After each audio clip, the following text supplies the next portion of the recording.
Eh bien, bonjour tout le monde. On va débuter. Je me présente rapidement, Sébastien Piché. Je suis directeur des études du Collège de Bois-de-Boulogne et je suis membre du conseil d'administration du CETREC et c'est à ce titre que je vous accueille. Alors, bienvenue aux gens en présence, bienvenue aux gens à distance. Là, je regarde l'écran parce que moi, je les vois ici. Là, on les verra tantôt s'ils interviennent. Nous sommes réunis aujourd'hui pour en écouter parler M. Patrick Charland, que je vais présenter. Mais juste avant de le présenter, quelques petites règles. Là. Donc, c'est une présentation sur les effets de la COVID-19 en éducation, quelles sont les conséquences que la pandémie a eues, quelles sont aussi les opportunités qu'on peut en tirer. Monsieur Charland, c'est quelqu'un que j'ai connu dans une vie antérieure, une vie antérieure, ça fait pas si longtemps que ça, mais au Conseil supérieur d'éducation, justement, au comité du rapport sur l'État et les besoins en éducation, il avait accepté d'être membre expert du groupe de travail pour préparer le rapport sur les effets de la pandémie de COVID-19 et j'ai présidé ces travaux-là, donc j'ai eu l'occasion de le voir à l'œuvre et il a grandement inspiré les travaux du Conseil supérieur d'éducation à ce moment-là. Donc, il va nous faire une présentation qui sera suivie d'une période de questions de 15 minutes. Donc, lorsque vous poserez vos questions, tout ce que vous aurez à faire, c'est vous rendre au micro. C'est important d'aller au micro pour que les gens à distance vous entendent aussi. Là, il y a plus de participants à distance qu'en présence. Donc, vous vous rendez au micro, vous posez votre question. Et les gens à distance aussi, n'hésitez pas à poser des questions. Tout ce que vous avez à faire, c'est d'écrire votre question dans la zone de clavardage. Et ça, comme ça, on saura que vous avez une question et on pourra vous interpeller et vous pourrez poser votre question à M. Charland. Que je présente sans plus tarder. Donc, Patrick Charland est professeur à l'Université du Québec à Montréal. Il est professeur au département de didactique, co-titulaire de la chaire UNESCO en développement curriculaire. C'est quelqu'un dont j'ai pu apprécier les travaux, qui fait des travaux pas juste au Québec, donc il s'intéresse au système d'éducation de par le monde, autant dans les pays développés que dans les pays en développement. Et c'est quelqu'un qui, dès le début de la pandémie, a tout de suite vu des occasions. Moi, je me souviens de notre première rencontre au Conseil supérieur de l'éducation pour préparer le rapport sur les effets de la COVID-19. C'est la première chose qu'il nous avait dite. Il nous avait dit, il y a des occasions à saisir. Là. Il y a des occasions qui vont se présenter là, dans cette pandémie-là. Moi, j'en vois plein. Et il ne faut pas que voir le négatif, mais il faut voir toutes les occasions qui se présentent au réseau de l'éducation pour s'améliorer à travers les contraintes imposées par la pandémie de COVID-19. Alors, sans plus tarder, M. Charland, je vous cède la parole. Merci beaucoup Sébastien. Merci d'être ici aujourd'hui pour parler de la COVID. Personnellement, je me demandais s'il y aurait des gens, dans la mesure où j'ai aussi l'impression qu'on est un peu tanné d'en entendre parler. Et certains éléments de ma présentation vont aussi aller dans cette perspective. Impact de la COVID dans le système éducatif québécois, constat rétrospectif et fenêtre d'opportunité, c'est un peu, je dirais, les deux perspectives que je voudrais aborder avec vous aujourd'hui. Je suis très content. Pour moi, ça fait probablement plus de 10 ans que je n'ai pas eu l'occasion d'avoir une présentation qui dure plus de 20 minutes. Donc, normalement, en conférence, on nous donne 20, peut-être 15, des fois 12. Et donc, d'avoir un 50 minutes, c'est très intéressant, aussi terrifiant, parce que là, on a beaucoup plus d'espace pour discuter. La conférencière, un petit peu plus tôt, disait, j'ai l'occasion, je ne fais pas de PowerPoint parce que je dois la suivre. Je vais prendre l'occasion de ne pas suivre mon PowerPoint selon la modulation du temps d'aujourd'hui parce que j'ai un certain nombre d'éléments à présenter et vous me pardonnerez d'aller peut-être vite sur certaines parties pour insister peut-être sur d'autres parties pour lesquelles j'ai des données un peu plus inédites, je dirais. Donc, c'est deux perspectives. Grand résultat d'une étude qui visait à documenter les impacts de la COVID. Donc, très tôt, le Conseil de recherche en sciences humaines du Canada a ouvert un concours spécial pour la COVID où on a obtenu une subvention en partenariat avec le ministère de l'Éducation pour documenter les impacts de la COVID sur différents aspects. On s'est intéressé à documenter ces impacts-là sur des construits évidemment susceptibles d'être affectés comme l'inquiétude, l'anxiété, le bien-être, la motivation des apprenants. On s'est intéressé aussi à posteriori, je dirais, à documenter les trajectoires de réussite des élèves. Il y avait des hypothèses peut-être des légendes urbaines qui disaient que certains élèves étaient très, très, très affectés ou que d'autres en avaient peut-être profité. Et pour nous, c'est intéressant de voir dans le temps, dans quelle mesure est-ce que certains élèves, comment dans leur trajectoire d'élèves, depuis leur première année du primaire ou depuis leur première année du secondaire, ces élèves-là avaient vu des modulations, des modifications dans leur trajectoire de réussite. Et c'est un peu le sens des analyses que je vais vous présenter dans cette deuxième partie de la première partie. Et je terminerai par revenir sur le rapport du REBE, qui, dans le jargon au Québec du Conseil supérieur de l'éducation, est un rapport sur l'état et les besoins de l'éducation qui a fait des constats, des observations, et à la lumière de certains éléments des grandes partie du REBE, proposer des réflexions sur des opportunités, ou c'est des fenêtres d'opportunités pour améliorer ou transformer, c'est un discours à la mode aux Nations Unies, transformer dans une perspective positive notre système éducatif. Rapidement, je suis co-titulaire de la chaire UNESCO de développement curriculaire de l'UQAM, qui a été créée en 2009, puis qui avait au départ un mandat de soutenir, d'accompagner, puis de travailler beaucoup avec des systèmes éducatifs, principalement au Sud, dans le développement de leur curriculum. Curriculum perçu dans une perspective très large.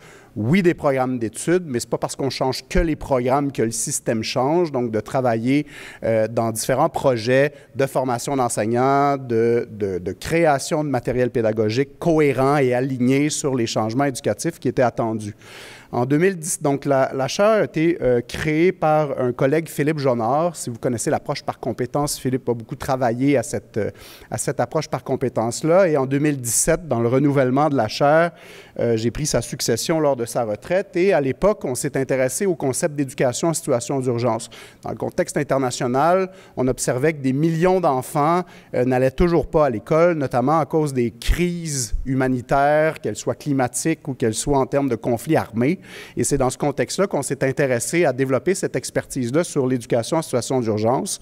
Et en 2020, lors de la COVID, on a été sollicité ici et un peu partout dans le monde sur cette perspective-là qui prenait une couleur, je dirais, différente, qui était inattendue pour nous, mais qui est devenue pour nous aussi une opportunité de recherche. Et je reviendrai, comme le disait Sébastien, sur cette idée d'opportunité. Donc, impact de la COVID sur l'anxiété, l'inquiétude, le bien-être et la motivation des élèves. Je vais aller un petit peu plus vite dans cette partie-là parce que vous avez peut-être vu, là, sans prétention, certains de nos travaux où on a eu l'occasion de publier chez EdCan, dans The Conversation, une série d'articles. Anne-Louise Despatie à Radio-Canada aussi s'est intéressée à nos travaux. Puis, bon, ces travaux-là ont quand même été assez diffusés dans le milieu. Je suis ici le digne et l'humble représentant d'une grande équipe de recherche qui m'a accompagné dans ce projet-ci, donc des didacticiens dans la majorité des didactiques des disciplines. Mon collègue Olivier Arvizé, qui est expert en éducation en situation d'urgence puis en didactique des sciences humaines et sociales. Isabelle Gauvin et Rosiane Arsenault en didactique du français. Isabelle Plante, qui est titulaire de la chaire de recherche sur l'étude des genres à l'école. Spécialiste en motivation scolaire, en décrochage, Stéphane Cyr en didactique des maths, Tégouane Gadet en éducation physique à la santé, Éric Dion en adaptation scolaire, Jonathan Bluteau en psychoéducation, question de bien-être, de stress, de santé mentale, de résilience. Puis deux profs aussi, à l'époque où on a commencé les travaux, on aspirait à peut-être tenter de faire des études sur le lien entre la situation, je dirais, épidémiologique et des impacts à l'école. Ce qu'on n'a pas pu faire, c'est un deuil qu'on a dû faire, mais on a travaillé aussi avec deux experts là, de McGill en épidémiologie sociale, en rappelant que le projet était financé par le ministère de l'Éducation et par le Conseil de recherche en sciences humaines du Canada. L'objectif général du projet, pour un tout petit projet, tout petit budget, on a dû faire des deuils dans nos intérêts de recherche. Donc, on s'est intéressé, et je m'excuse d'avance si des gens sont ici en éducation aux adultes ou en formation professionnelle. On n'a pas pu aller de ce côté-là, vu le petit budget qui nous était alloué. Mais on s'est intéressé à mieux comprendre les impacts de la crise de la COVID dans le milieu scolaire. On voulait voir quel était l'impact sur les organisations, les établissements, la manière dont on avait, en guillemets, modulé les horaires, la vie à l'école, etc. On s'est intéressé, c'est ce que je vais présenter aujourd'hui, aux apprenants puis aux impacts sur les apprenants. On s'est intéressé aussi aux impacts sur le personnel enseignant, puis on a voulu aussi faire une espèce de répertoire des pratiques sanitaires innovantes, et je reviendrai sur ces enjeux-là ou sur ces questions-là un petit peu plus tard.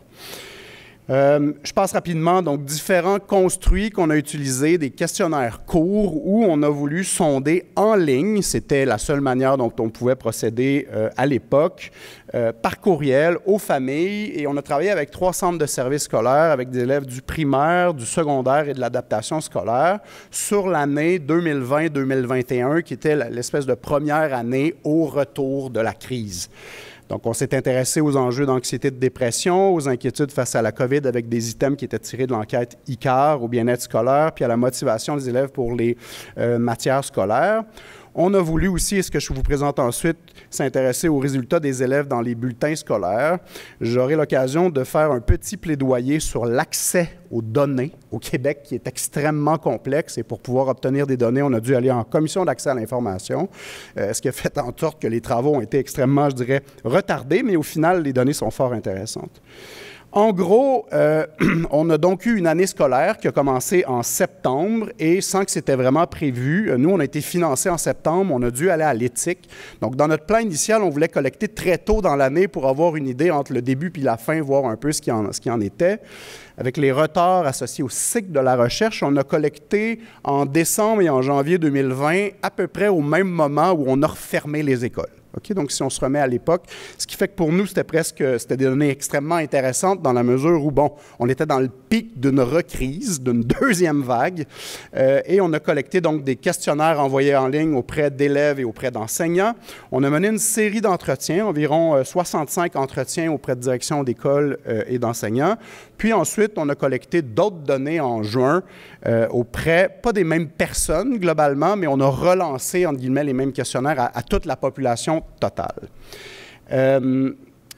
Notre modèle de recherche est très complexe, je n'irai vraiment pas là-dedans, mais en gros, on s'intéresse à la réussite scolaire et les travaux d'Eccles sont intéressants et voici une série de déterminants de la réussite scolaire. Si on regarde le modèle plutôt vers la fin, bien, on se rend compte qu'il y a des éléments associés à l'affectif des enfants, par exemple leur inquiétude dans un système éducatif, et que ce modèle-là, ben, que ce que vit l'enfant, au final, va avoir une influence sur sa motivation, ce qui va ensuite avoir une influence sur sa réussite scolaire. Donc, en gros, notre modèle très réduit et très simplifié, c'était de s'intéresser à l'anxiété, le bien-être et à l'inquiétude, de voir si ça avait des impacts sur la motivation des élèves. Motivation, si vous connaissez un peu les travaux dans ce domaine-là, il y a plusieurs construits. Nous, on s'est intéressé surtout aux attentes de succès dans 2 matières, les maths et le français, et à la valeur attribuée à ces 2 matières-là, de manière à voir s'il y avait éventuellement des impacts vers la réussite. Nos participants, vous allez voir que ça va teinter les données et que ce qu'on présente comme données aujourd'hui, c'est probablement la pointe d'un iceberg qui est beaucoup plus complexe et qui présente aussi des impacts probablement beaucoup plus grands globalement que ce qu'on a pu voir. Donc, sur 3 centres de services scolaires dans la grande région de Montréal, et on est allé, je dirais, du central, et je ne peux pas les nommer aujourd'hui, les partenaires, qui sont des partenaires, ont demandé de ne pas être nommés très tôt dans le projet pour différentes raisons sur lesquelles je ne m'étendrai pas ici, mais 3 centres de services, des gens plutôt en région urbaine, des gens plutôt en région périurbaine, et un centre de services un petit peu plus éloigné. Et donc, 3 centres de services où on avait une population maximum d'environ 190 000 élèves et on a eu un taux de réponse de 743 au premier tour et de 633 élèves. Et je reviendrai sur la raison ou des hypothèses pour lesquelles on a assez peu d'élèves. Notre échantillon est somme toute normal, hein, ce qui fait que les conclusions qu'on peut en tirer avec toutes les limites qu'elles impliquent sont évidemment valides, mais globalement, il y a quand même un enjeu ici sur lequel je vais insister d'entrée de jeu. Donc, on avait des élèves de la première année du primaire jusqu'à la 5e année du secondaire avec une certaine variabilité entre le bleu pâle qui est au temps 1 en décembre et le bleu foncé qui est au temps 2 en juin. On avait environ à peu près moitié-moitié en filles et en garçons. On avait beaucoup d'élèves qui étaient nés au Québec et un petit nombre, là, pas plus de 10%, environ 10% qui n'étaient pas nés au Québec. Niveau d'études de la mère qui était quand même assez élevé, cégep, baccalauréat, certaines maîtrises ou doctorats. Des élèves qui étaient bons, hein, donc des élèves qui avaient souvent entre 70, 80, même 90% et plus. Donc, c'est c'est les répondants au questionnaire, et que ce soit en français ou en mathématiques. Et ça, comme vous allez le voir, ça va probablement teinter, rendre même plus positif les données que je vais vous présenter aujourd'hui. Un échantillon aussi avec environ 20 d'élèves en difficulté d'adaptation et d'apprentissage, ce qui est à peu près une moyenne, je dirais, normale pour ce qui est du Québec, des élèves surtout qui avaient des enjeux de TDAH ou d'anxiété. Mais globalement, ce facteur-là des élèves HDA était pertinent de contrôler. Donc, en termes de résultats, je vais vous présenter de manière d'abord très globale les données. Je ne veux absolument pas diminuer ce qu'ont vécu des enseignants, ce qu'ont vécu des élèves et des cas particuliers qui ont pu être vécus dans des classes. D'une manière individuelle ou d'une manière collective, des gens ont vécu des difficultés avérées qu'il ne faut absolument pas négliger. Cependant, l'idée aujourd'hui, presque 1 an et demi plus tard, c'est de faire un petit pas de recul puis se dire d'une manière totalement globale quels étaient les impacts au final de la COVID, puis est-ce que ça a été la très grande catastrophe, une petite catastrophe ou une catastrophe plus ou moins importante. Okay? C'est un peu le sens de ce que je veux aborder aujourd'hui. Si on regarde donc au niveau de l'inquiétude, du bien-être puis de l'anxiété, des troubles internalisés, une très grande catastrophe pour ce qui est de l'inquiétude. On aurait eu des élèves extrêmement inquiets dans le pic de la COVID en décembre, puis à la limite qui seraient restés très inquiets à la fin de l'année ou qu'au final, à la fin de l'année, bien, ça aurait baissé beaucoup. Hein? On aurait vu probablement des différences importantes selon les niveaux de résilience, et je vais revenir sur ce concept-là. Au final, on a des élèves qui avaient à peu près le même bien-être en janvier ou en décembre qu'en juin. Est-ce qu'il était haut ou faible? On va le voir un petit peu plus tard. Nos instruments ne nous permettaient pas d'avoir une échelle, je dirais, qui nous permettait de qualifier le niveau de bien-être. Mais au final, on voit que ces données-là peuvent être positives ou négatives. C'est-à-dire que des élèves, s'ils sont assez peu de bien-être et qu'à la fin juin, ils ne sont pas heureux, pas plus heureux, c'est pas mieux non plus. Okay? Donc, ce qui fait que ces résultats-là nous amènent à devoir aller creuser davantage parce que ce sont des données globales sur tous les élèves du primaire, du secondaire et de l'adaptation scolaire. C'est donc la raison, ça, c'est des données de motivation où la même chose, on observe de petites différences où entre le début et la fin de l'année, les élèves étaient moins motivés en français en termes de valeur accordée au français et moins motivés en maths. Mais a priori, on n'apprend pas grand-chose ici sur le fait que des élèves, à la fin de l'année, sont moins motivés qu'à Noël. Okay? Donc, globalement, ces données-là sont assez peu intéressantes, ce qui fait que pour creuser les données, on est toujours, et c'est la manière dont on va les présenter aujourd'hui, toujours aller dans 3 perspectives. On a fait des différences entre les cycles, donc premier cycle du primaire, deuxième cycle du primaire, troisième cycle du primaire, premier cycle du secondaire, deuxième cycle du secondaire. On est allé en comparer ensuite les élèves qui étaient du régulier versus les élèves HDA, et on a fait des analyses de genre. Donc, c'est un peu le cycle de données et le cycle de diapos que je vais vous présenter maintenant dans les graphiques. Petit rappel statistique, donc on a des graphiques en moustache que je vais vous présenter. Vous allez voir, il y en a beaucoup. Je vais vraiment insister sur le plus important. Mais globalement, ce qui nous intéresse, c'est la ligne du centre, qui est la médiane des données.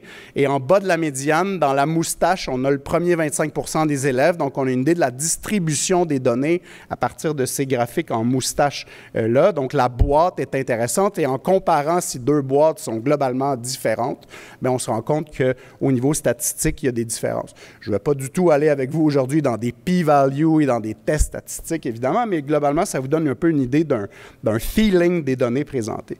Donc, si on regarde encore là pour chacun des cycles, et là, on est d'accord, ma diapo, elle est très chargée, mais ce qui est surtout intéressant de regarder, c'est que donc pour les cycles, donc premier cycle du primaire, deuxième cycle du primaire, troisième cycle.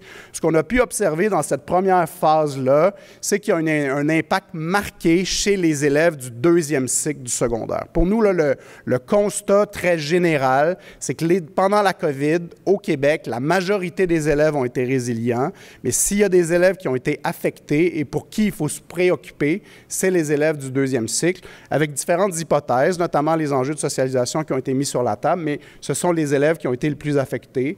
Donc, les élèves du deuxième cycle rapportent aux 2 temps être plus anxieux que tous les autres élèves et ils ont tendance à rapporter un niveau d'inquiétude qui est plus élevé et un niveau de bien-être qui est plus faible que tous les autres. Okay? Donc, globalement, pour nous, c'est important et c'est la raison pour laquelle on est sorti, je dirais, dans des médias grand public très vite durant la crise parce que le cycle de publication dans une bonne revue scientifique, on arrive bientôt là, dans la deuxième correction de notre article qu'on a soumis il y a 1 an et demi. Pour nous, c'est intéressant de flaguer, entre guillemets, ces éléments-là de manière à, entre guillemets, alerter le milieu et occupez-vous des élèves du deuxième cycle. Pour ce qui est des élèves des HDAA, globalement, on s'est rendu compte qu'il n'y a pas vraiment de différence au niveau de l'anxiété dans notre échantillon entre les élèves HDAA et les autres élèves. Que les élèves au temps 2, donc en juin, les élèves HDA étaient quand même encore plus inquiets que les autres élèves à l'égard de la COVID, mais que le bien-être des élèves HDA était significativement plus faible que celui des autres élèves. Et je dirais que d'une manière globale, on n'apprend rien de ça. Des élèves HDA sont considérés, somme toute, comme plus fragiles que d'autres élèves. En termes de genre, on a observé que les filles rapportaient un niveau d'anxiété supérieur à celui des garçons, mais qu'il n'y a pas de différence de genre en ce qui a trait au niveau d'inquiétude et au niveau du bien-être. Mais on n'apprend pas grand-chose ici non plus. Les élèves, de manière normale et générale, dans plein d'études, ont tendance à rapporter des niveaux d'anxiété qui sont un petit peu plus supérieurs que ceux des garçons.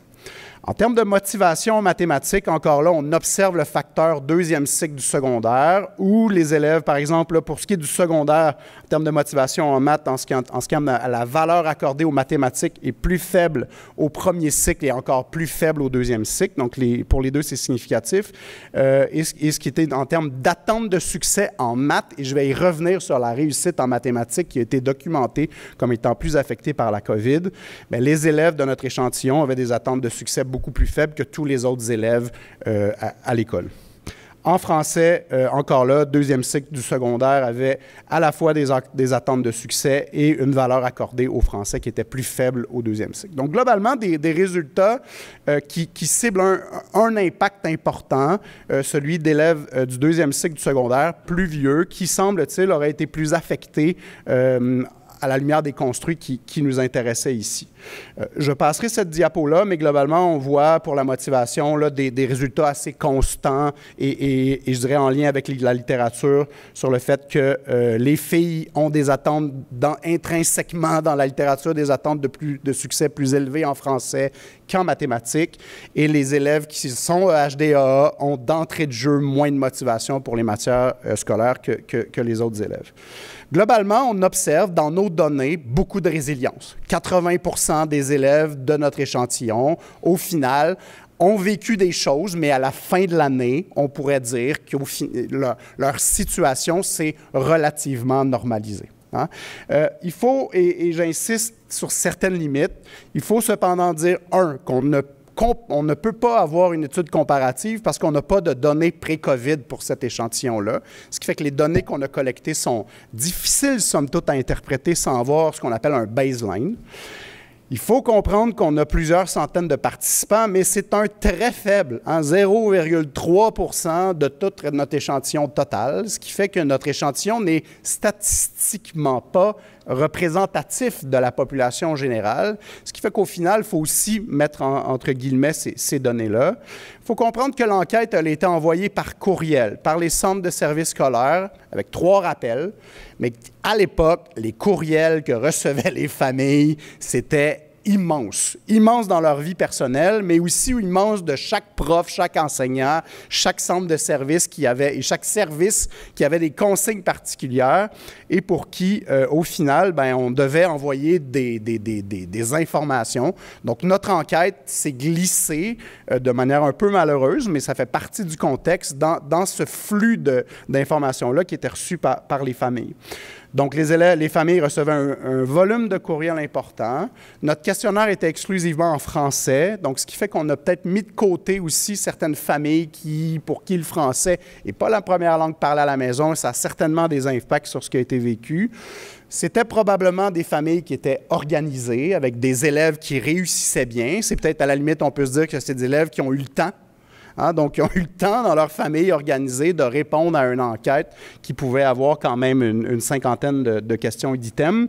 Et c'était certainement aussi des familles qui avaient des bonnes connexions Internet, un certain accès, ou en tout cas pas trop de concurrence entre les enfants, la famille, papa, maman, etc., qui devaient travailler à travers tout ça et qui devaient aussi se servir des différents appareils, etc. Donc, c'est ce qui explique, je dirais, le faible échantillon, puis potentiellement le fait qu'on présente une vision qui est peut-être beaucoup plus positive que la réalité de d'autres familles, peut-être allophones, désorganisées, qui ont des enjeux de connexion puis qui ont de la difficulté à, je dirais presque, survivre durant cette crise-là. Probablement que le portrait aurait été un peu différent.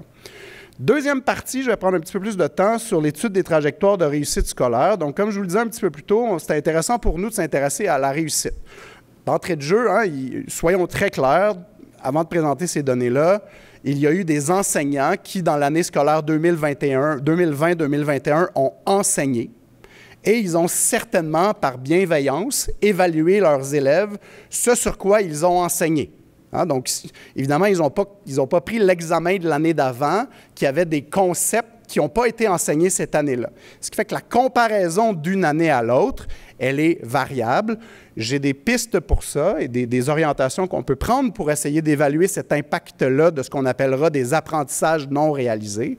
Mais pour nous, on voulait voir si, globalement, est-ce qu'un élève qui réussissait bien en 2018, est-ce qu'il réussissait bien encore en 2020? Est-ce qu'il faisait partie de ce groupe d'élèves-là, des bons, des moyens ou des plus faibles? Et c'est un peu le sens là, des analyses qu'on a voulu faire. On avait quand même certaines hypothèses, puis la littérature nous montre quand même qu'en termes d'impact sur les apprentissages, on peut anticiper des impacts importants. Par exemple, des travaux de Rogers et Sarbawal évaluent que si on perd 5 mois d'école, hein, avec un ralentissement important, on va perdre à peu près l'équivalent de 0,6 années scolaires. Mais pas toujours. Donc, il y a une méta-analyse de Donnelly et Patrinos qui est sortie en 2022 et qui a fait une méta-analyse de tous les impacts avérés avec des épreuves standardisées et qui montre qu'au final, il y a dans plein de contextes et dans plein de systèmes scolaires qu'il n'y a pas d'impact de la COVID. Donc, des impacts des fois négatifs, des fois neutres et des fois positifs. Positifs pourquoi? Parce que dans certains milieux, on a décidé de réduire certains concepts et qu'en réduisant certains concepts sur seulement les concepts qui sont en l'examen, bien, au final, on a un peu plus de temps pour prendre du temps pour qu'on réussisse à l'examen.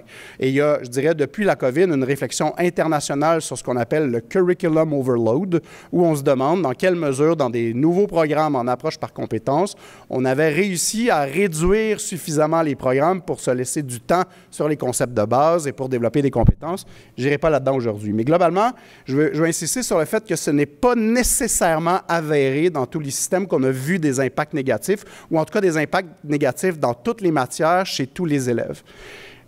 Des travaux de Kuhfeld et Tarazawa qui travaillaient déjà depuis bon nombre d'années sur l'impact de ce qu'on appelle le Summer Learning Loss, où on a montré qu'un élève entre juin et septembre désapprend. Okay? Donc, ils ne se rappellent plus d'un certain nombre de choses.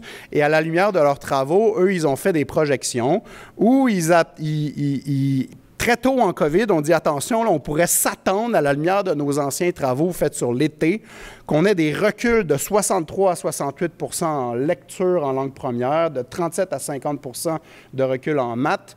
Eux concluaient que les élèves qui sont les plus jeunes ont des susceptibles d'avoir des retards les plus importants, puis ils sont susceptibles aussi d'avoir des impacts encore plus importants pour des élèves qui sont en difficulté.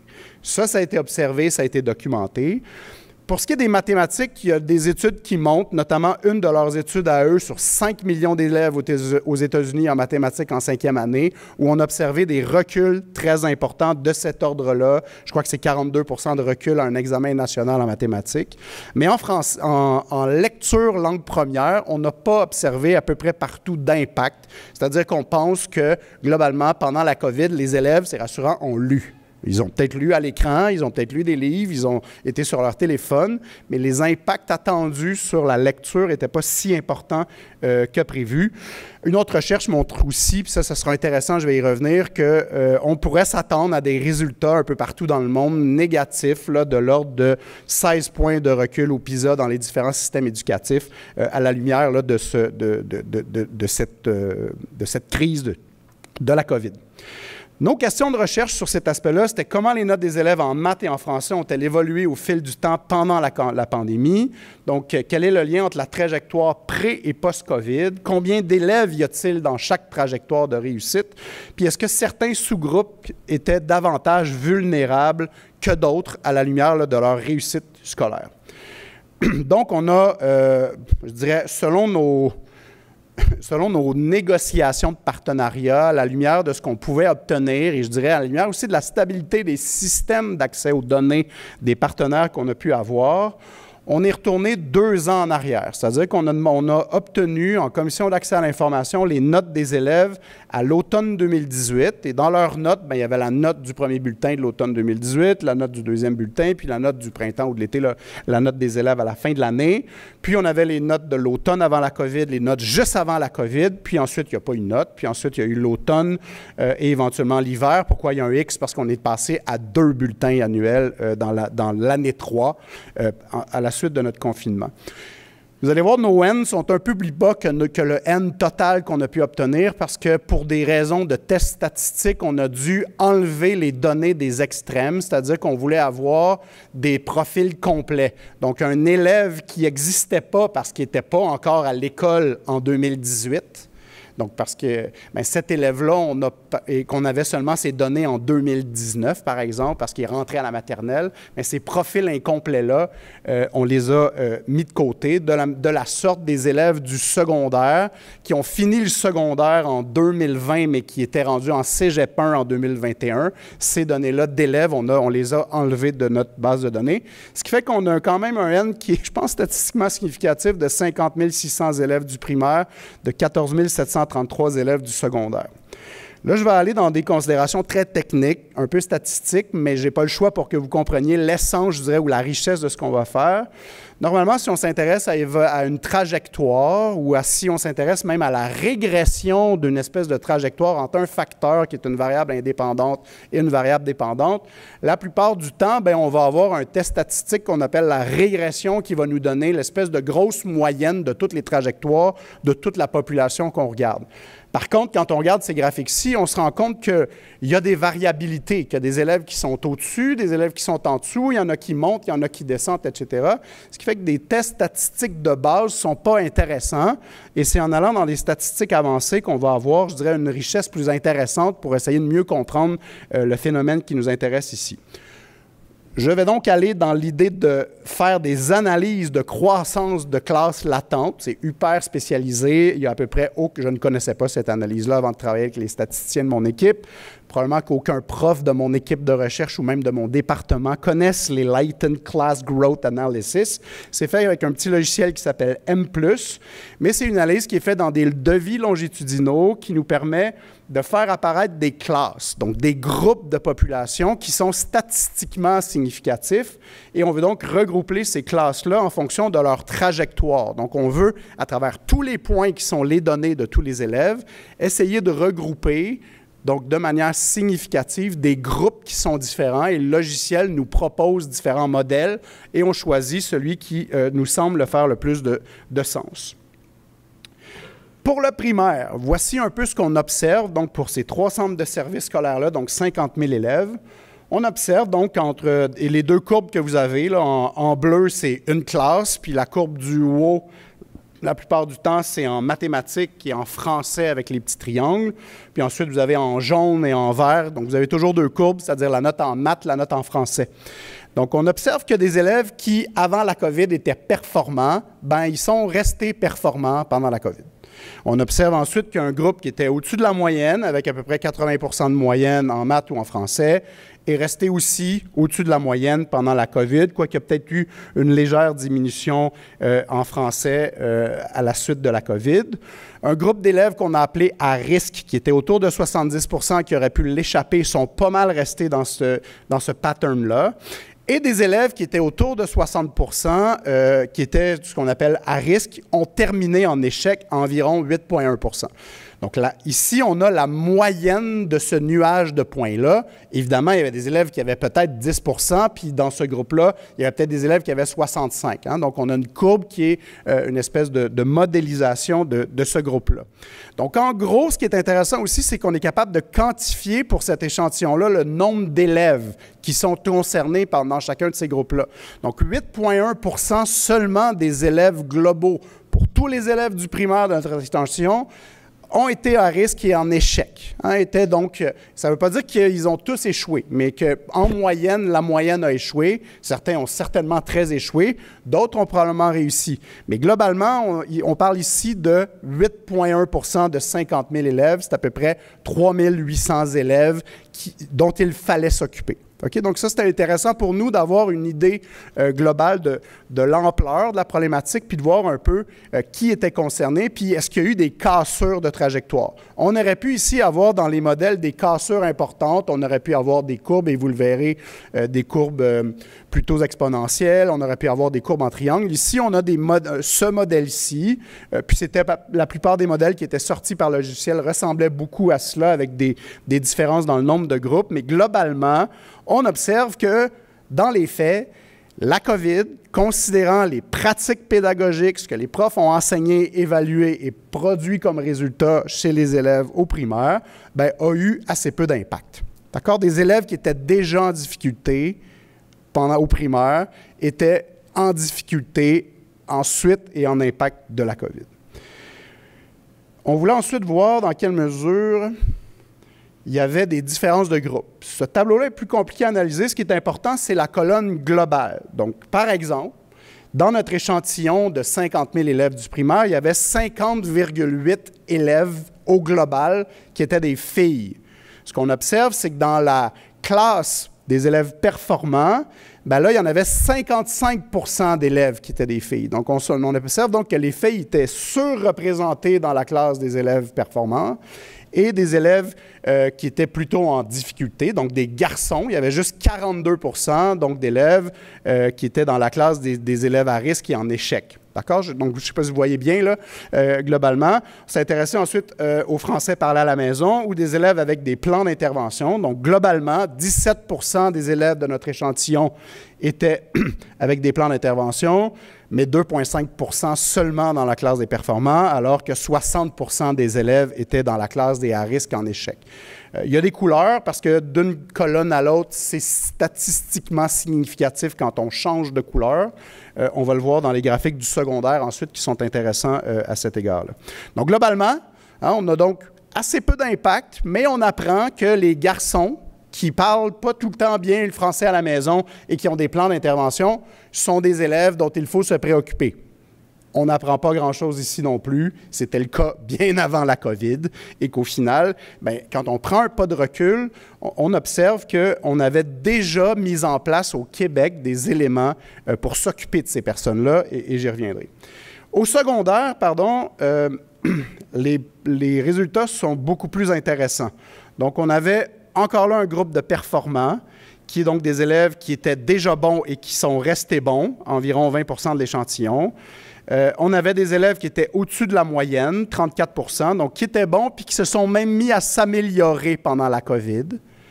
On a des élèves qui étaient à risque, qui représentent 30 de l'échantillon, puis qui, eux aussi, a posteriori, sont restés à peu près au même niveau et même en pente croissante. On a des élèves qui étaient faibles, qui étaient à risque d'échec 2 ans avant la COVID, mais qui, au final, avaient une trajectoire de réussite, hein, qui s'alignait vers la réussite. Et, fait intéressant, le système les a sauvés. Hein? Donc, même malgré la COVID, 8,9 de ces élèves-là ont fini par arriver à des seuils en français qui réussissent, ou en tout cas presque à 60 en mathématiques. Où on observe qu'il y a par contre eu des élèves, c'est qu'il y avait déjà des élèves qui, depuis un certain temps, étaient à risque au secondaire. On le voyait dans le système depuis 2018. Ils avaient une courbe qui était exponentiellement décroissante et eux, ça les a frappés de plein fouet. La COVID a fait en sorte qu'ils ont échoué. On n'a pas de données de décrochage, je vais y revenir. Ils ont probablement décroché. Mais ils ont statistiquement échoué.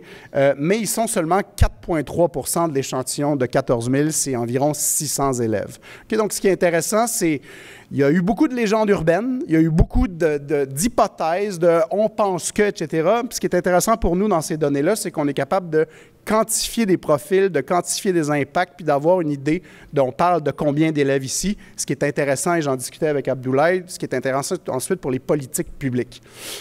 Quand on regarde le même genre de graphique, on a à peu près les mêmes résultats, c'est-à-dire que les filles faisaient partie de l'échantillon du groupe des plus performants et un peu moins les garçons, et surtout que dans les plans d'intervention, les élèves qui sont performants, il n'y en avait à peu près pas, quoique un peu plus, et les élèves qui étaient soit à risque en décroissance ou soit faibles en croissance étaient des élèves qui étaient déjà identifiés avec des plans d'intervention en 2018, mais qui, comparativement au global, 28,6 étaient beaucoup plus représentés dans ces groupes-là.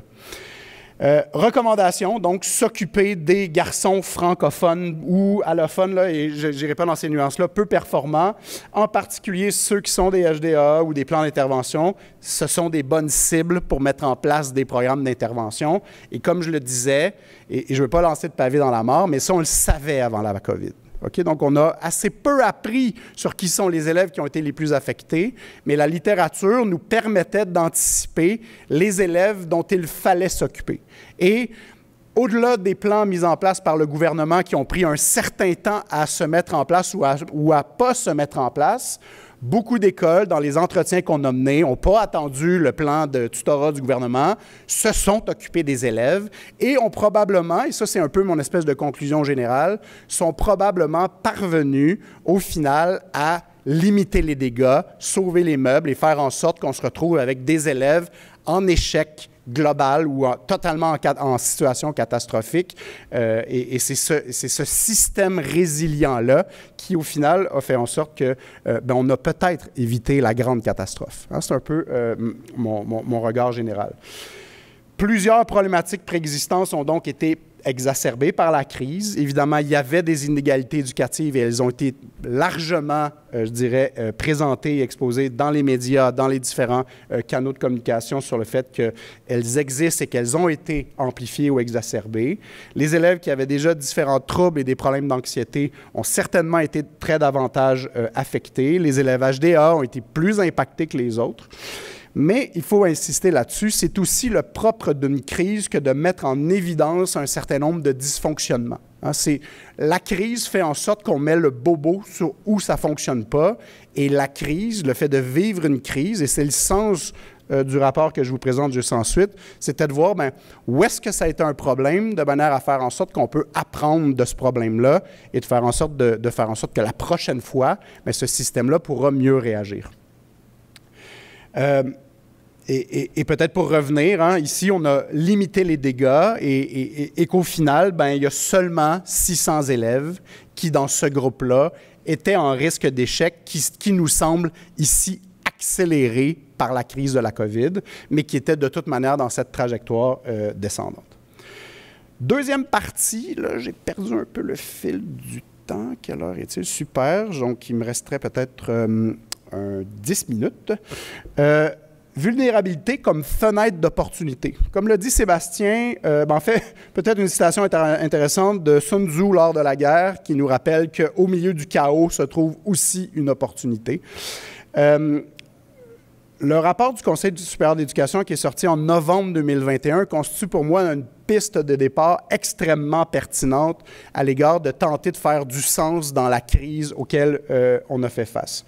Une espèce de mot d'introduction qui est extrêmement pertinent, sur lequel je vais insister, est celui-ci, où on dit Le Conseil retient que la préparation aux futures crises, grandes et petites, tient moins à l'élaboration de plans qu'au renforcement de la résilience du système éducatif. Les plans ne peuvent pas tout prévoir, alors que la résilience mise sur la résistance et la souplesse comme propriété du système pour faire face aux imprévus. La démarche à suivre pour y arriver implique donc plusieurs actions. Accepter le caractère inévitable des crises, définir des zones de responsabilité, évaluer les vulnérabilités et y remédier au fur et à mesure. Et ça, c'est le sens important de ce que je veux conclure peut-être à la lumière de ce qui a pu être vécu dans une perspective tout à fait humble. Donner aux personnes et aux organisations le soutien requis pour le développement et leur capacité d'adaptation et tirer profit des apprentissages organisationnels pour les partager à l'ensemble du système. Donc, vous allez voir que dans ces éléments-là, en termes de fenêtre d'opportunité, c'est un peu là-dessus que je veux, sur ces éléments-là, que je vais revenir et insister. J'irai pas là-dedans, mais en termes de tableau synthèse de ce rapport-là, on a fait donc une série, je dirais, de mises en lumière de vulnérabilités importantes qui sont apparues comme étant des éléments pour lesquels il y a eu des enjeux, des impacts grave et important. Et c'est le sens de ce rapport du REBE du Conseil supérieur de l'éducation. Je ne visiterai pas tout ce tableau-là, donc j'insiste sur le fait qu'il y a des enjeux qui sont globalement systémiques. Il y a des enjeux qui touchent particulièrement l'enseignement obligatoire. C'est un peu mon expertise. Je n'irai pas dans l'enseignement supérieur aujourd'hui ou dans l'éducation des adultes, mais le rapport avait cette prétention d'avoir un regard très large sur ces différentes dimensions-là du système éducatif. Les dimensions qui vont m'intéresser aujourd'hui, je ne parlerai pas de financement du système, mais je vais m'intéresser aux pratiques pédagogiques, au numérique et à l'éducation à distance, puis aux enjeux d'évaluation des apprentissages, qui sont des aspects pour lesquels le Conseil a porté un certain regard. Il est à noter que la synthèse qui est produite par le Conseil, ce n'est pas notre petit comité d'experts qui avons réfléchi à 8 à côté du pont Jacques-Cartier à Québec. C'est-à-dire que la démarche qui a été faite était celle de demander des mémoires à toutes les parties prenantes en éducation qui nous ont fait part de leur point de vue sur une série de questions et d'enjeux qu'on leur soumettait. Et donc, ce rapport-là, le REBE, est un peu la synthèse de tous ces mémoires reçues-là.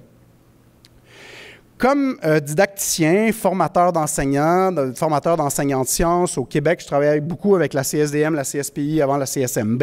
On s'intéresse beaucoup à la résistance au changement.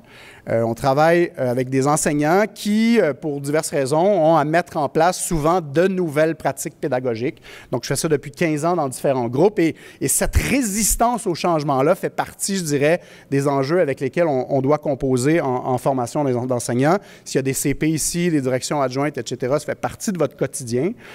Les travaux de Bareil, donc de Céline Bareil de HEC Montréal sur le changement organisationnel sont extrêmement intéressants à mon sens et il y a des parallèles fort intéressants à faire avec ce qui s'est passé dans la COVID, mais aussi avec les fenêtres d'opportunité sur lesquelles je veux arriver. Pour elle, pour Céline Bareil, c'est seulement au 5e niveau qu'on pourra espérer qu'un enseignant, par exemple, change ses pratiques pédagogiques. Qu'une personne à qui on soumet un changement, bien, au niveau 1, elle n'a absolument aucune préoccupation, elle ne veut rien savoir, elle ne va pas changer, elle ne comprend pas pourquoi, et elle est au niveau 0, je ne veux pas changer. Ensuite, elle va se questionner sur elle, qu'est-ce qu'elle est capable de faire, pourquoi le faire, donc des préoccupations centrées sur le destinataire. Pourquoi je ferais ça? Ça va bien dans ma classe, je ne veux pas changer mes pratiques, mes élèves réussissent bien. Quand on passe à l'autre niveau, on a une préoccupation qui serait centrée sur l'organisation. Mes collègues ne seront jamais capables de faire ça, donc je ne vais certainement pas me lancer dans une perspective de changement de mes pratiques si les autres ne le font pas. Ou si les autres le font, moi je pense que ça ne va pas fonctionner parce qu'on s'entend peu entre nous, etc. Éventuellement, les gens qui cheminent dans ces résistances-là et qu'on passe par-dessus leurs préoccupations se questionnent sur le changement lui-même. Oui, mais pourquoi on fait ça? C'est pas vraiment logique, etc. Donc, commence à se questionner sur ces aspects-là. Puis, éventuellement, arrive à des questions très pratico-pratiques qui est orientée sur l'expérimentation. Mais comment on va faire, puis comment on peut, j'ai besoin de modèles, d'exemples, etc. Donc, pour Bareil, et Bareil a travaillé dans les milieux éducatifs, c'est seulement rendu à ce niveau-là qu'éventuellement, on peut espérer que les gens mettre en application. Si on avait demandé aux enseignants du jour au lendemain, à partir de lundi prochain, vous allez sur Teams, il aurait fallu passer à travers toutes ces préoccupations de résistance au changement-là. La COVID a été une occasion, là, si on parle seulement au numérique, a été une occasion où la crise a fait en sorte que les gens ont dû passer par-dessus toute leur résistance. Ils ont été contraints, forcés à changer, à acquérir une technologie s'ils ne l'avaient pas acquérie, à essayer de comprendre comment ça fonctionne et à faire en sorte qu'on y arrive. Donc, on est passé par-dessus des résistances. Ces résistances-là, elles existent encore probablement. Et puis, lorsque la COVID s'est terminée, probablement qu'il y a beaucoup de gens qui redescendent dans cet escalier-là et qui se mettent à résister parce qu'ils ont l'opportunité de résister.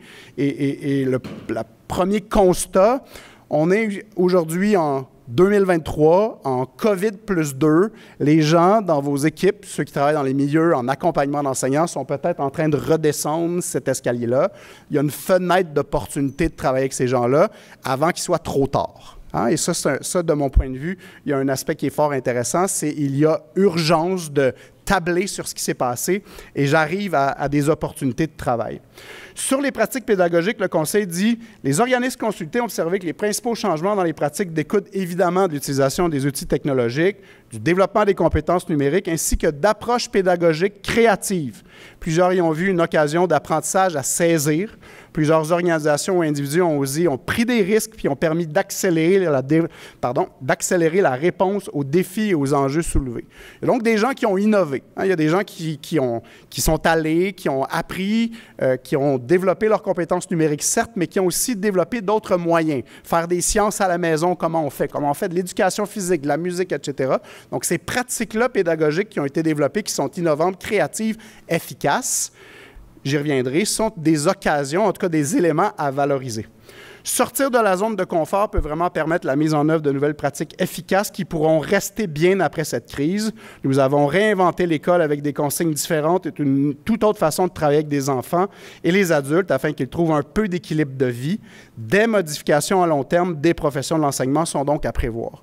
Et donc, à cet égard-là, il y a des pistes d'opportunités où, de mon point de vue, tout ce qui s'appelle approche pédagogique créative et innovante sont à reconnaître, à diffuser, à valoriser.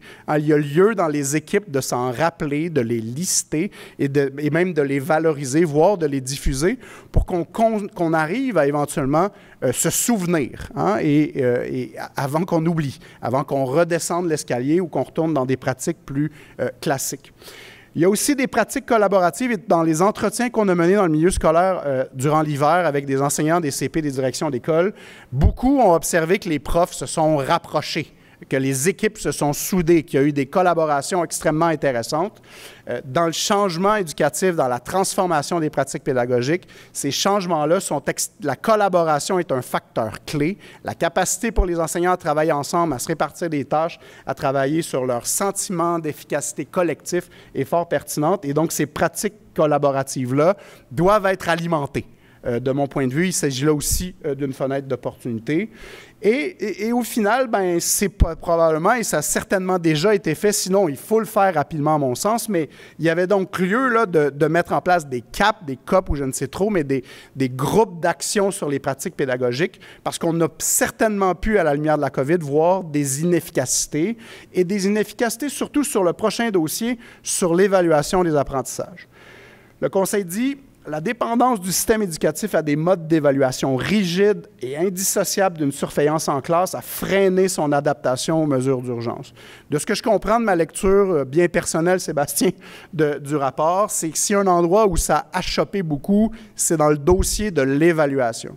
Quand on a mené des entretiens avec le milieu scolaire, il y avait des directions qui observaient et qui ont réussi à changer ces pratiques-là, mais qui, au départ, surtout au secondaire, où on était à l'école une semaine sur deux, les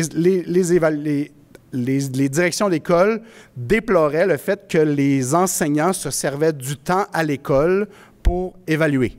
Donc, non pas pour construire une relation, non pas pour essayer de souder la classe, etc., mais pour se dire, enfin, je peux les surveiller en direct pendant un examen. Et donc, cette perspective-là a été fort importante et qu'à cet égard-là, s'il y a des réflexions à avoir et des pistes d'opportunités de réflexion, c'est certainement sur l'évaluation. Le Conseil retient que selon les organismes, le nombre d'évaluations qui empiètent sur le temps d'apprentissage est probablement trop élevé, que ces évaluations ne se fondent pas suffisamment sur le jugement professionnel de l'enseignant, puis que l'évaluation est également trop axée sur le classement et pas assez sur la fonction en soutien aux apprentissages. Un autre excellent rapport du Conseil supérieur de l'éducation d'éducation qui a été publié, je crois, en 2017, qui est évalué pour que ça compte vraiment, revient sur ces enjeux-là, mais il y a encore, de mon point de vue, énormément de travail à faire sur la relation du personnel enseignant par rapport à la fonction de l'évaluation. Et s'il y a des opportunités, c'est certainement des opportunités de suivi par rapport aux apprentissages qu'on appellera manqués, et j'y reviendrai. D'une remise en question profonde des pratiques évaluatives, donc la question du jugement professionnel, de qu'est-ce que veut dire le bulletin chiffré dans une approche par compétence, sur le nombre de bulletins, hein, c'est encore dans les médias actuellement, etc. Oups, une coquille. D'ouverture vers des programmes, des projets impliquant des analyses réflexives impliquant les pratiques évaluatives, puis aussi sur le développement d'une réelle culture des données dans les établissements scolaires. Donc, cette idée de collecter des données, et je reviendrai dans ma conclusion sur cet aspect-là, mais on est capable, en 2023, avec des algorithmes intéressants, de prédire la réussite des élèves. Hein, on est capable d'avoir, selon les taux les seuils de réussite, selon des données d'observation, on est capable de savoir qui est sur une trajectoire d'échec. Et la COVID aurait certainement pu ça. Et je dirais même qu'à posteriori, des données sur le décrochage scolaire nous permettront de construire des modèles qui nous auraient permis de voir dans quelle mesure on aurait pu prédire le décrochage scolaire de certains élèves.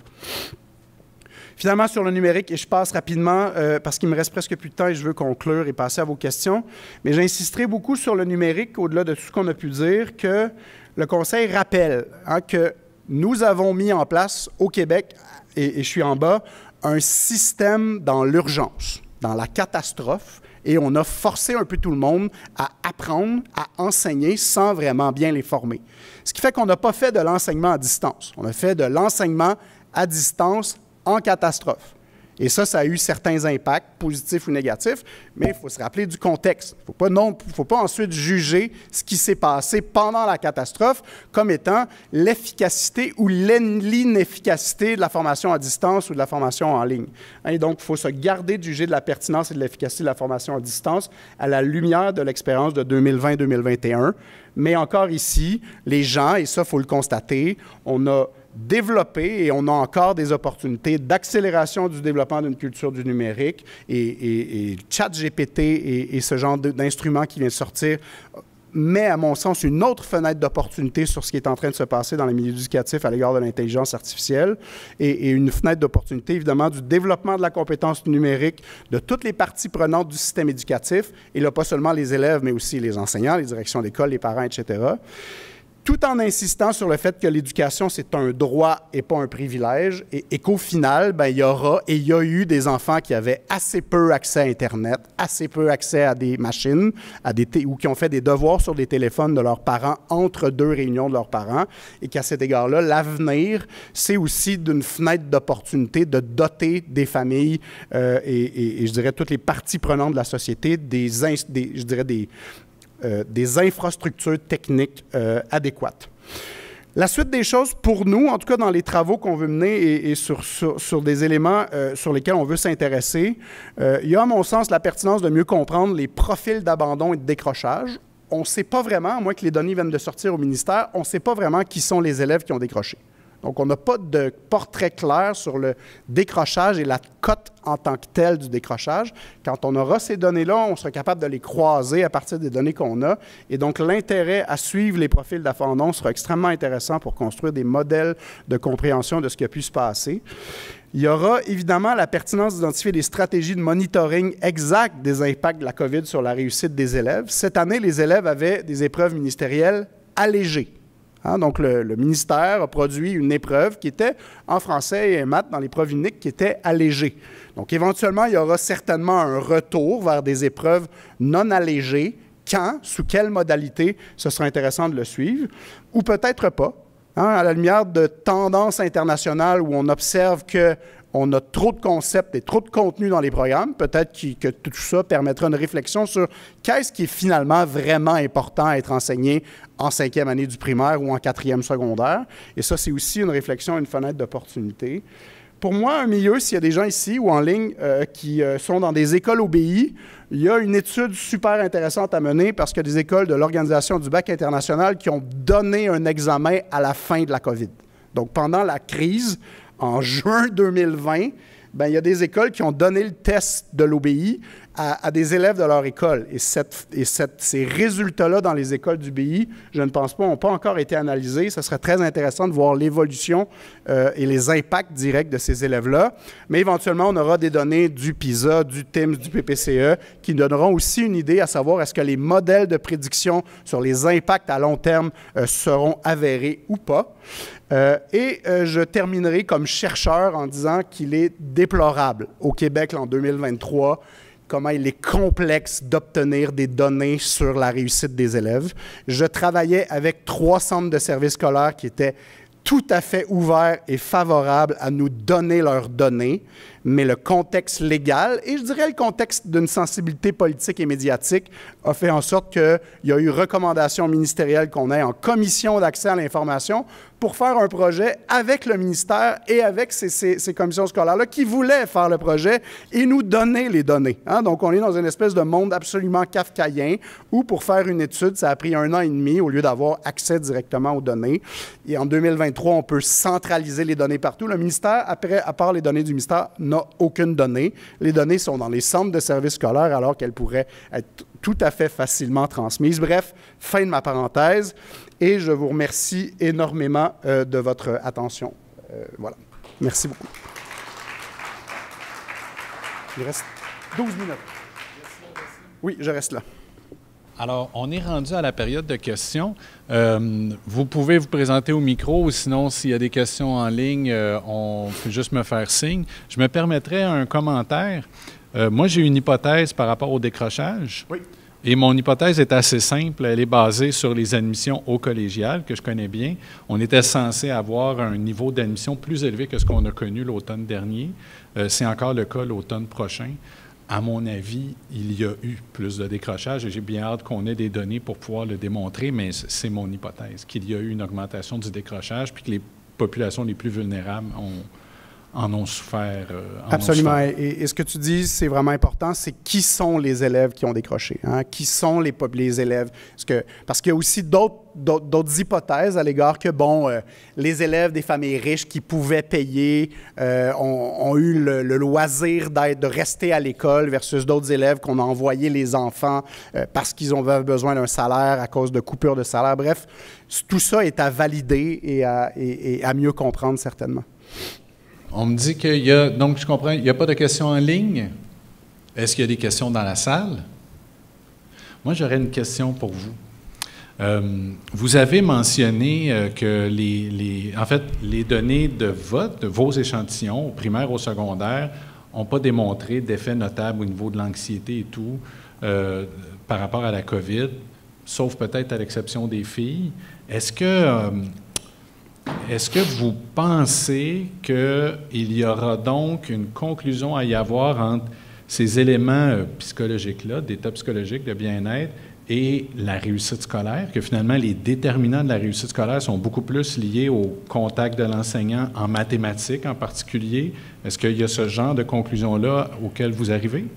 Petite nuance, là, quand on portait un regard global, on n'observait pas une différence significative sur tous les élèves de l'échantillon primaire, secondaire, etc. Quand on se met à décortiquer l'échantillon, il y avait certains sous-groupes qui avaient certains enjeux d'anxiété qui étaient montrés, soit au temps 1, et quand on ne les compare pas au temps 2, bien, on observait que les élèves HDAA étaient, pendant le pic de la COVID, plus impactés par des enjeux d'anxiété que les autres élèves. Quand on ajoute le temps 2, bien là, on a fait des analyses pairées où on voulait voir si, au final, entre le temps 1 et le temps 2, cette anxiété-là, elle avait diminué ou elle était restée pareille. Mais oui, pour répondre à ta question, je pense que, de manière globale, des déterminants qu'on est capable d'avoir dans le système de la réussite, hein, c'est pas anodin qu'on a dans le système qui sont les élèves qui ont des plans d'intervention, qui sont les élèves qui ont des cotes, qui sont les élèves qui sont de certains milieux de milieux sociodémographiques je cherche le mot l'indice de défavorisation, par exemple. Donc, on a des systèmes qui nous permettent de réaliser certaines analyses de manière relativement simple. Il y a des données plus complexes qui seraient pertinentes d'entrer dans ces systèmes-là sur des données de bien-être des élèves qui, souvent, elles, sont davantage je dirais, tirer de la relation positive que les élèves peuvent avoir avec un enseignant ou un autre enseignant, etc. Donc, il n'y a pas que ces données-là qui impactent, je dirais, la réussite des élèves et qui impactent le bien-être de ces enfants-là, et dans des travaux à venir, ou en tout cas dans des monitorings à venir, que de tenter, et certains centres de services le font déjà, de prendre des mesures de sécurité à l'école, des mesures de bien-être, apporte d'autres types de données pour chaque élève, puis d'essayer de mieux comprendre comment se sentent les enfants, puis de faire des liens ensuite vers la réussite, ou de faire des prédictions vers la réussite. Tout ça amène aussi d'autres enjeux éthiques, où un collège privé, sans vouloir le nommer, à un certain moment, nous demandait notre avis à l'égard du fait de, si on se met à collecter des données de résilience, des données de sécurité, puis des données de bien-être des élèves, à quel moment est-ce qu'il en va de la responsabilité de l'école, et là je vais poser une question un peu rough, de prévenir le suicide? Hein? Donc, il y a aussi des enjeux complexes qui viennent de surcollecter des données et de s'assurer qu'on puisse avoir un cadre éthique et de gouvernance qui est pertinent, puis des responsabilités qui viennent aussi avec. J'aurais une deuxième question, puis on pourra terminer là-dessus s'il n'y a pas d'autres questions. Ah, OK, bien on va y aller avec une question. Je pourrais la garder pour la suite. Une question en ligne. Alors, est-ce qu'on peut entendre la question et voir l'intervenant?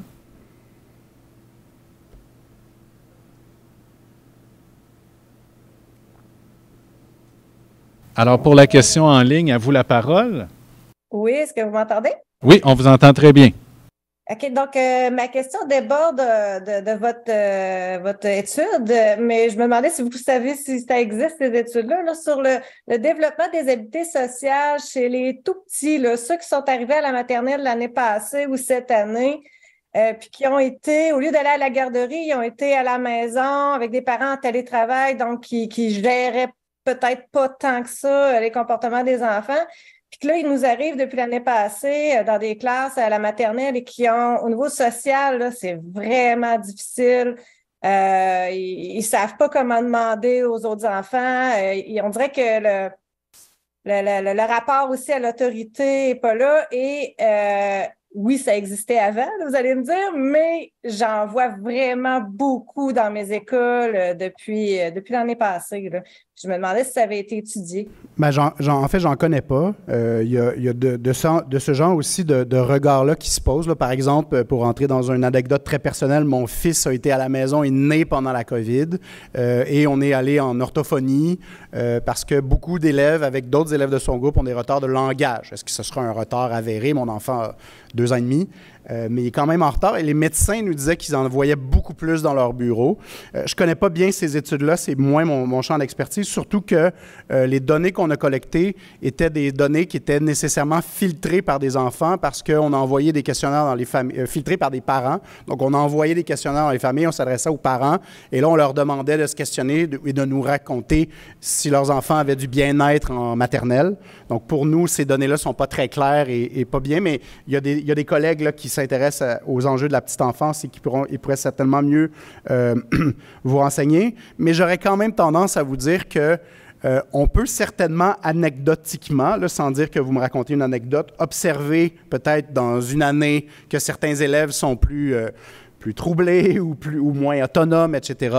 Mais dans le cas de la COVID, ce qui est difficile, c'est qu'on n'a pas de portrait pré-COVID, donc de mesurer un impact sur certains aspects, c'est souvent difficile. Il faudra être très créatif dans des designs de recherche pour montrer des effets avérés sur des populations importantes.